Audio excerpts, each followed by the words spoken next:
Hey, welcome back. So in today's video, I kind of wanted to talk a little bit about some of the maintenance that I've done on my Transit Connect and also talk about some little additions that I've been making. And this is probably going to be like a part one because I'm going to be doing some more maintenance and adding a couple more things to my van before I move down to Texas. So a couple weeks ago, I needed to check my fluids and realized that the latch on my hood was seized. Like it just did not want to flip open. And with the Transit Connect, you don't pop the hood from inside the car. There's a little mechanism that you use a key, and that's what you pop your hood outside of the van. And it's kind of frustrating because the thing that you put your key into did not want to pop the hood. So my dad and I had to work for hours trying to figure out how to get the hood to actually pop up. Eventually my dad sprayed some lubricant in the keyhole, and that kind of lubed everything up and helped the key turn to actually pop the hood so we can get in and check all the fluids and whatnot. But that was really frustrating, and apparently I'm not the only one to have ever had that issue.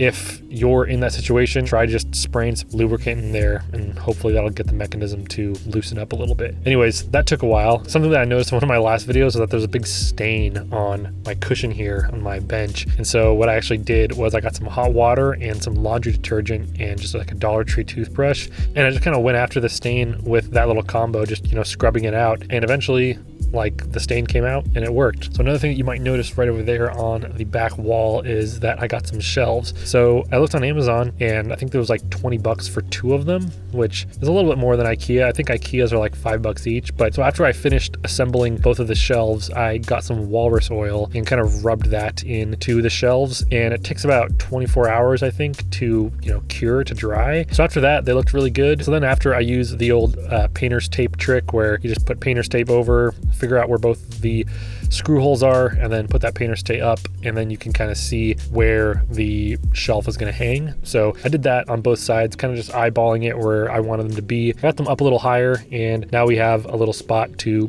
put some odds and ends and just have a little bit of extra storage there as well. And I think they turned out pretty well, and it's a pretty easy $20 investment. So some other things that I'm going to be trying to figure out here in my little Transit Connect is I want to make what you're seeing here a reality. This is kind of just a very makeshift little table desk that I made, and I'm actually utilizing the grate on my window as a place to hold up this side of the desk, and then have a little leg here that's holding up the other. But I feel like there's something here. I feel like I could figure out some way to make a little freestanding desk that I can just put here when I need something solid to work on my laptop or film a video like this. And so I think that I can make this work, and I'm going to try to figure out some kind of solution to make this obviously look and function a lot better. And another thing that I'm going to be doing is I'm going to be buying a cargo rack to put on top of my Transit Connect. I chose a cargo rack rather than a cargo box because I just feel like there's more potential for me to, put stuff that we are going to need to move down to Texas on a basket or a cargo rack as opposed to a cargo box. So I think I'm going to buy a relatively inexpensive one. So stay tuned for that, and I'll take you through my process of installing it on my van. But anyways, those are the things that I've done to my little Transit Connect. And again, I'm going to be doing some more upgrades and maintenance to this van. So if you want to see more of that,